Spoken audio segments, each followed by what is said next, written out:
తిరుపతి లడ్డు విషయంలో అక్కడ కల్తీ జరిగినప్పుడు దుర్గగుడి మెట్లు అవన్నీ కూడా కడగడం అది చేశారు జనసేన అధినేత పవన్ కళ్యాణ్. ఇప్పుడు స్పందించారు, ఇలాంటి వాటి మీద మాట్లాడరు అంటూ కూడా ఆయన అడిగారు. దానికి మీ సమాధానం? కాదు, ఆయన మాట్లాడలేదు, స్పందించలేదు అన్నంత మాత్రం కాదు కదండి.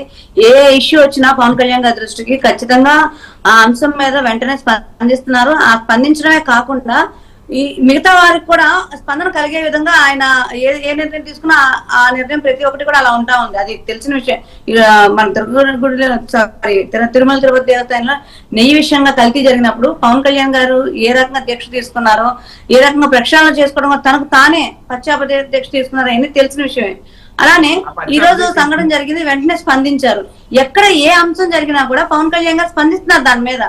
స్పందించట్లేదు. ఆ రోజు మాట్లాడారు, ఈ రోజు ఎందుకు మాట్లాడలేదు? ఈ మాటలన్నీ కూడా ఏదో వాళ్ళు మాట్లాడాలని చెప్పని మాట్లాడుతున్నారు తప్పితే ఎక్కడా కూడా వాళ్ళు చెప్పిన మాటలకి మరి నాకైతే ఎక్కడ కనిపించట్లేదు.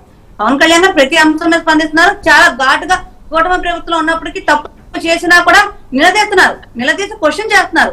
ఇలా చేయడం కరెక్ట్ కాదు. ఇది కూటమి ప్రభుత్వాన్ని ప్రజలు ఎంతో నమ్మకంతో తీసుకొచ్చారు కాబట్టి ప్రతి ఒక్కరు చాలా బాధ్యతాయుతంగా పనిచేయాలని చెప్తా ఉన్నారు. తన పేషీలో ఉన్న అధికారులకి చెప్తున్నారు, మిగతా అందరు అధికారులకి కూడా మేము చాలా కష్టపడి వచ్చాము కూటమి ప్రభుత్వానికి, ప్రజల యొక్క నమ్మకంతో వచ్చాము.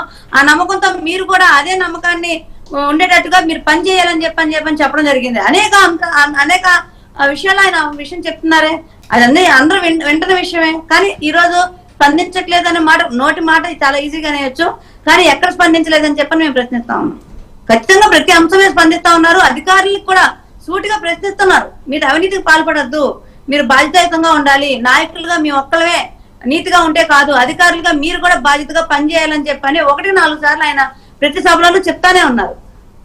ఈ రోజు ఇక్కడ అధికారుల మధ్య అలాగే కాంట్రాక్ట్ మధ్య జరిగిన అంశం ఇది చాలా బాధాకరమైన అంశం, చాలా చాలా బాధాకరమైన అంశం. కాదు ఇక్కడ ఈ ప్రభుత్వంలో జరిగిందని కాదు, ఏ ప్రభుత్వంలో అయినా సరే ఇలాంటి అంశాలు జరుగుతూనే ఉంటాయి.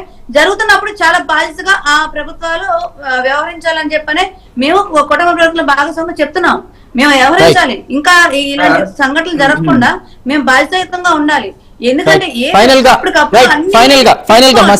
మీరేమంటారు సార్? ఇప్పుడు ఇదే రాజకీయాలు